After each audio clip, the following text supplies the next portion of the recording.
Bismillahirrahmanirrahim. Ini Ibu mau bahas yang kemarin belum dibahas. Jadi kan kita mau jadi ini bab ketiga kemarin minyak bumi.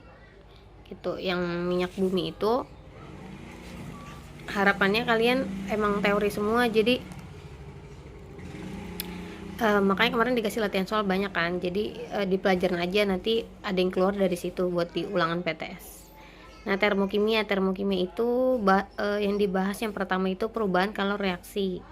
Apa sih gitu. Nah, terus termokimia itu kayak gimana gitu.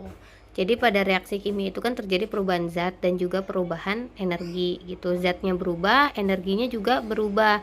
Kayak misalnya kamu masak nasi itu termasuk perubahan kimia, ya kan? Kan berasnya dimasak terus menjadi nasi nggak bisa balik lagi kan jadi beras gitu, dan itu kan terjadi perubahan zat. Nah, ada perubahan energi juga gitu. Terus, nah di sini yang khusus dibahas adalah termokimia. Termokimia itu apa? Yaitu ilmu kimia yang mempelajari perubahan energi atau kalor dalam suatu reaksi kimia. Jadi yang dibahas adalah perubahan energi di reaksi kimianya.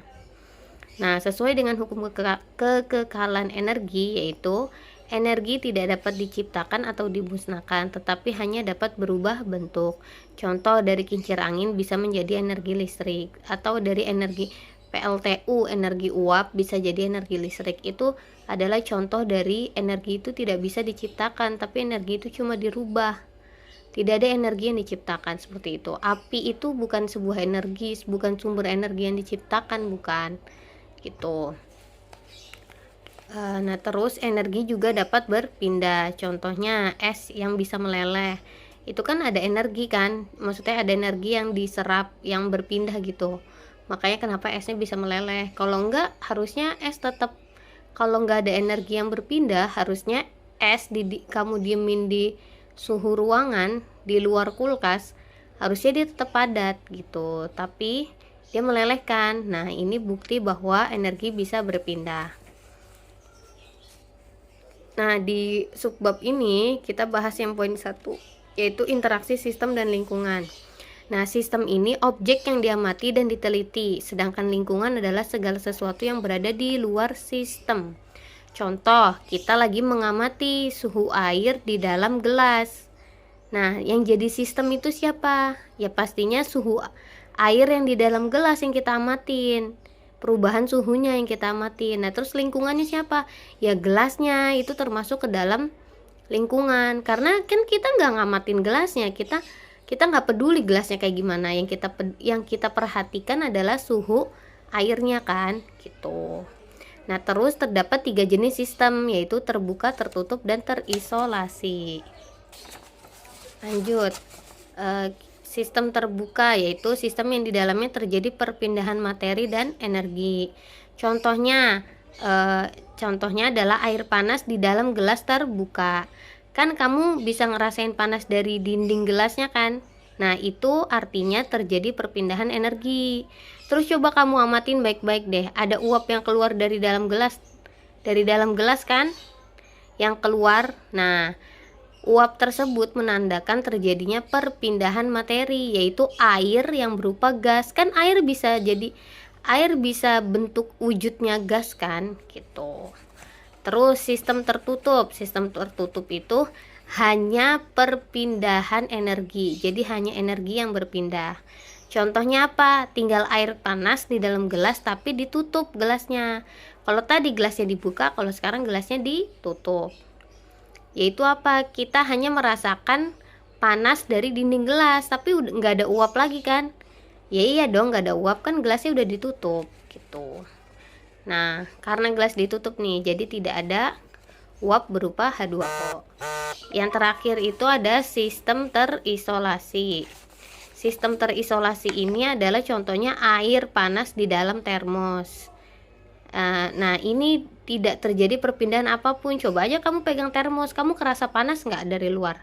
Nggak kan? Dan terus ada uap yang keluar juga nggak? Nggak ada. Jadi tidak ada, kita tidak bisa merasakan panasnya, dan kita juga tidak bisa melihat materi atau uap air yang keluar. Kita lanjut ke poin 2. Poin 2 itu entalpi dan perubahan entalpi. Jadi entalpi itu lambangnya H dan perubahan itu lambangnya delta. Jadi perubahan entalpi delta H gitu. Delta tuh segitiga. Entalpi itu apa sih? Energi kalor yang dilepas atau diserap oleh sistem. Entalpi itu sulit untuk diukur. Yang bisa ditentukan itu delta H-nya, perubahannya. Berapa sih perubahannya? Kayak misalnya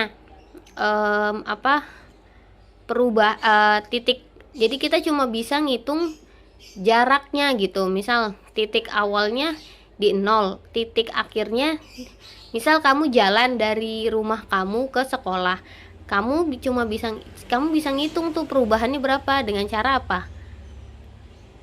Dengan cara dikurang, ya kan. Misalnya kamu ngitung waktu, berapa jam sih perjalanan kamu dari rumah ke sekolah, ya udah tinggal dihitung kamu berangkat jam berapa, nyampe di sekolah jam berapa, tinggal dikurang kan, bisa kamu dapat gitu. Nah, nilai delta H ini bergantung pada keadaan awal dan keadaan akhir.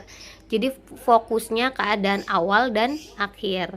Rumusnya tadi delta H akhir dikurang delta H awal. Atau kalau reaksi kimia berarti delta H-nya produk dikurang delta H reaktan. Atau delta H kanan dikurang delta H kiri. Itu ya. Lanjut ke poin ketiga, yaitu tentang reaksi eksoterm dan endoterm. Reaksi termokimia itu dibagi menjadi dua, yaitu eksoterm dan endoterm. Eksoterm itu apa? Sistem melepas kalor ke lingkungan. Jadi sistem akan berubah jadi dingin dan lingkungan akan berubah jadi panas. Ini ciri-cirinya. Delta H-nya selalu negatif. Ekso negatif, ekso negatif, ekso negatif. Itu harus diingat-ingat. Delta H akhirnya nanti akan lebih kecil daripada delta H awal. Kan tadi negatif. Negatif kan berarti lebih kecil gitu ya. Nah, karena dia delta H-nya negatif, tadi delta H akhirnya akan kurang dari 0. Contoh dari reaksi eksoterm tuh kayak gimana? Contohnya kamu membuat es batu. Yang kita amatin itu air gitu.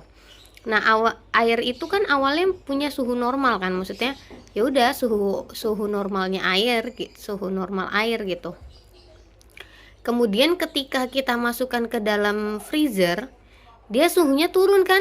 Ya nggak, jadi dingin, ya kan? Nah, artinya apa? Dia melepas kalor ke lingkungan. Akhirnya energi yang ada di dalam air tersebut dia lepas ke lingkungan, dia lepas keluar.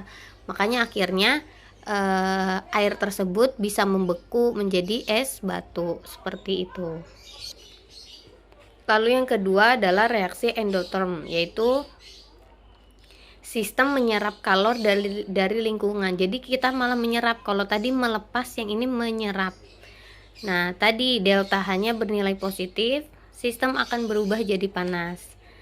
Tadi ya, kalau delta H-nya positif, pasti delta H-nya lebih besar dari 0 gitu. Contohnya adalah kita melelehkan es batu. Kalau tadi kita membuat es batu, kalau sekarang kita melelehkan. Artinya apa melelehkan? Nah, kan es batu nih. Es batu dingin kan? Nah, itu kan energinya minus tuh. Nah, ketika kita keluarin dari freezer, dia meleleh kan? Kenapa bisa meleleh? Karena energi yang ada di lingkungan sekitarnya itu diserap sama es batu tadi. Makanya akhirnya energi panas. Energi panasnya diserap sama si es batu. Makanya akhirnya es batu tersebut bisa meleleh seperti itu. Nah, ini adalah perbandingan grafiknya. Lihat nih. Kalau eksoterm, lihat produk delta H, nilai delta H produknya turun, jadi lebih kecil. Kalau endoterm naik, yaitu jadi lebih besar. Kalau eksoterm itu dari sistem melepas energi ke lingkungan. Kalau endoterm menyerap energi, sistem menyerap energi dari lingkungan gitu ya. Nah, sekarang ini poin yang keempat, yang ini baru. Persamaan termokimia itu apa? Persamaan kimia yang penulisannya disertai delta H dengan satuan kilojoule per mol. Jadi kalau ada reaksi kimia yang di ujungnya ada tulisan delta H sama dengan titik-titik kilojoule per mol. Nah, itu berarti adalah reaksi termokimia gitu. Nah, koefisien pada reaksi menunjukkan perbandingan jumlah mol. Jika koefisien berubah, maka delta H juga berubah. Nanti ada contohnya. Terus persamaan termokimia ditulis dengan menyertakan delta H dan wujud senyawa. Ya, jadi kalau misalnya bentuknya gas ditulis gas G. Padat itu S, bahasa Inggris, solid. Cairan murni itu liquid, L. Larutan itu aqueous. Di sini kita pakai bahasa Inggris. Nah, di sini ada contohnya nih. Apabila arah reaksi kimia dibalik, maka nilai delta H akan berubah tandanya. Coba kita lihat nih. Tadinya C2H2 di kiri kan, terus sekarang pindah ke kanan. Nah, ketika reaksinya dibalik, delta H-nya berubah nih. Yang atas tadinya min 142, di bawah berubah jadi plus 142. Nah, ketika koefisien reaksinya dirubah, maka delta H-nya juga ikut berubah. Kayak di sini. Tadinya kan 1 mol nih, satu semua kan perbandingan, berarti perbandingannya 1 mol. C dibakar, C ditambah O2 menjadi CO2. Delta H-nya min 393,5. Nah, ketika reaksi dirubah jadi setengahnya, jadi dibikin setengah dibagi 2.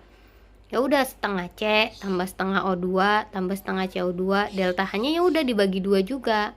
Hasilnya min 196,75 kJ per mol. Kalau dikali 2 ya berarti delta H ikut dikali 2. Kalau dikali 5 kamu ikut kali 5 juga. Gitu ya. Nah, sekarang ini ada poin B. Kalau tadi kan udah poin A, tadi udah subbab A. Tadi kita udah bahas subbabnya A. Nah, sekarang ini subbab yang B, yaitu apa? Perubahan entalpi standar. Jadi terdapat 8 jenis perubahan entalpi, tapi yang kita bahas cuma 3 gitu. Yang pertama apa? Perubahan entalpi pembentukan. Pembentukan di sini harus digarisbawahi. Standar delta HF. Apa lambangnya? Yaitu pembentukan 1 mol senyawa dari unsur-unsurnya. Jadi dari unsur membentuk senyawa. Lihat aja nih unsur ya kan? Kita mau bikin NH3, terbentuk dari unsur apa aja? N dan H. Ya udah, ada N sama ada H. Nah, N dan H ini diatomik, makanya di sini ditulisnya N2 sama H2 gitu. Sekarang perubahan entalpi penguraian standar. Penguraian, kalau tadi pembentukan, kalau sekarang penguraian.